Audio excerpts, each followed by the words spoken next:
ராமேஸ்வரம் போயிட்டு ஷஹாஜி மகாராஜா திரும்பி வந்துட்டு இருக்கான் குடும்பத்தோட. அதிக உஷ்ணத்தினால அவனோட ஒரே பொன் குழந்தைக்கு கண்ணுல இருந்து ரத்தம் வருது. கூட வைத்தியர்கள்லாம் இருப்பா இல்லையா, ராஜா இல்லையா, வைத்தியம் எல்லாம் பண்ணினா குணம் ஆகல. அவனுக்கு மனசுல ரொம்ப கவலை வந்துடுத்து.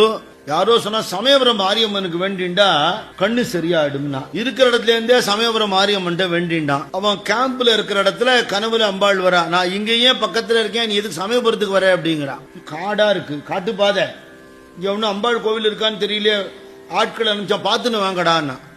சுத்தி மட்டும் எங்கேயும் ஒரு கோயிலே கிடையாது, கோவில் விக்கிரகமும் இல்ல, ஒரு அடையாளமும் இல்ல. என்ன பார்த்தே சொல்லுங்க. ஒரு இடத்துல ஒரு புத்த சுத்தி குழந்தைகள்லாம் விளையாடிட்டு இருக்கு, வேப்பலையை சொருகினா. அந்த புத்துல என்ன இருக்கு அது தெரியல, பாம்பு கும்பு இருக்குமோ, சாமி இருக்கா மாதிரி தெரியல.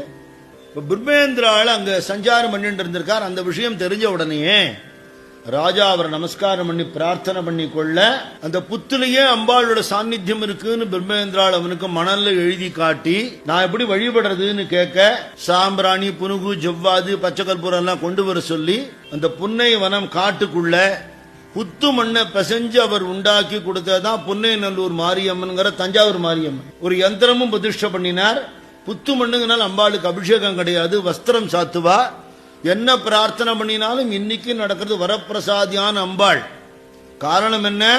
ஒரு பிரம்ம ஞானியுடைய பிரதிஷ்டை.